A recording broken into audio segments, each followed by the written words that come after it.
गजपति में ओडिशा बंद प्रभाव देखा मिली। गजपति जिले में बंद प्रभाव रही। दुकान बजार बंद रहा सहित गाड़ी चलाचल बंद रही। समस्त स्कूल कॉलेज बंद रही बेले बैंक तथा विभिन्न सरकारी अनुष्ठान बंद करने को पिकेटिंग कर अनुरोध कर विक्षोभकारी।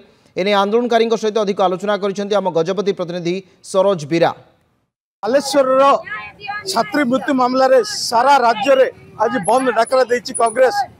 गजपति जिले में तार अनुप्रभाव देखी। दुकान बाजार बंद सहित सरकारी समस्त अनुष्ठान प्राय बंद रही।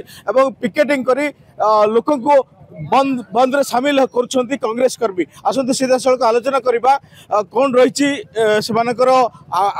आगु को कार्यक्रम कौन रही कौन कौन सब बंद कर कौन धारणा को जोरदार कर। नमस्कार, मु जस्मिन शेख मु हूँ गोटे कांग्रेस कर्मी।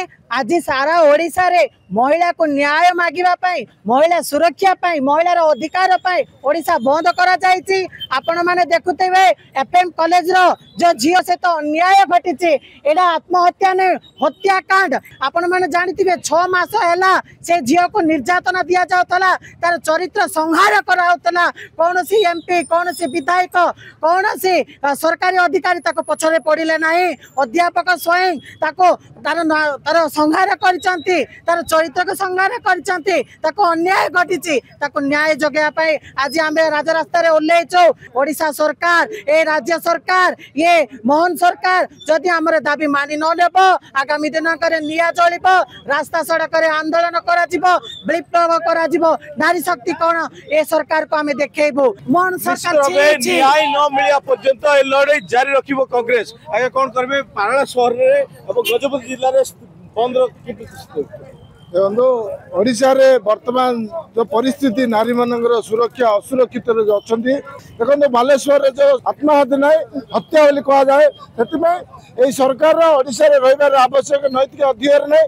तेणु ए मुख्यमंत्री ए शिक्षा मंत्री इस्तीफा दिंतु आगामी दिन से आमर भक्तचरण दास निर्देश क्रमे आज सारा ओडिशा बंद कर गजपति जिला बालाखिंडी बंद कर समस्त जनसाधारण को अनुरोध करूँ सहयोग करूँ, नारी सुरक्षा मागतु आम राज्य बंद पालन को सक्सेस करूँ।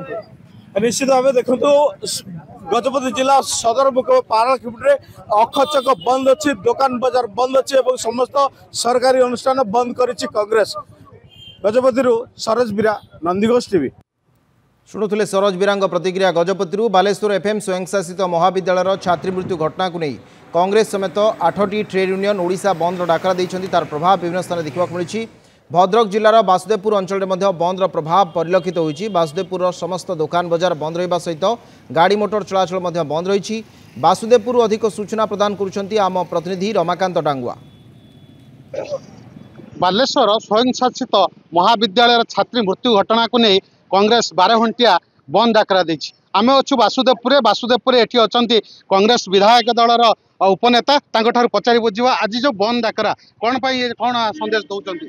ये बंद डाकरा जो छात्री माने आज राज्य असुरक्षित एवं आकुल नवेदन करी से राजनैतिक दलर जड़े छात्री नेत्री जिते सुरक्षा पाई पारु नांती।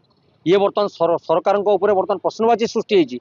ये सरकार जो लोक मानक सुरक्षा देवार कथा कही आज क्षमता को जाइए 1 वर्ष भितर केते हत्या है, केते धर्षण है, केते दुष्कर्म है, केते छात्री निष्पेषित है और केते छात्री आत्महत्या दे तार निच्छक उदाहरण गत 2 दिन पूर्व जो छात्री जनक निधन होती आत्महत्या कर ये बर्तमान ओडिशा एक संवेदनशील घटना। ये घटना को नहीं कांग्रेस आज 8 गोटी सहयोगी दलर सहयोग आज राजरास्तार अच्छी एवं आज बंद को डाकरा देछि। बंद मध्य साधारण लोकों द्वारा आदृत हो सत्यपूत भाव बंद सफल होबार क्राइम ब्रांच तदंत बर्तमान निर्देश एटा क्राइम ब्रांच तो सरकार अधीन रे। तेणु सी जो भाया अंगुली निर्देश करेंगे से भाव क्राइम ब्रांच कार्य कर विचार विभाग उच्च स्तरीय विचार विभाग तदंत करार आवश्यकता रही रहिले यार सत्यता पदा को आसो। सत्यता निच्छक पद जलजल कर देखा जाऊँगी। ये केवल गोटे मिछ घटना घटे जेहेतु महामहिम राष्ट्रपति ओडिशा को आगमन करते सेहेतु ये कार्यक्रम को चपई रखी दि जाता।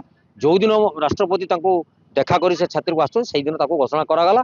राति अधिया पोस्टमार्टम करा जाई पछ द्वार बाट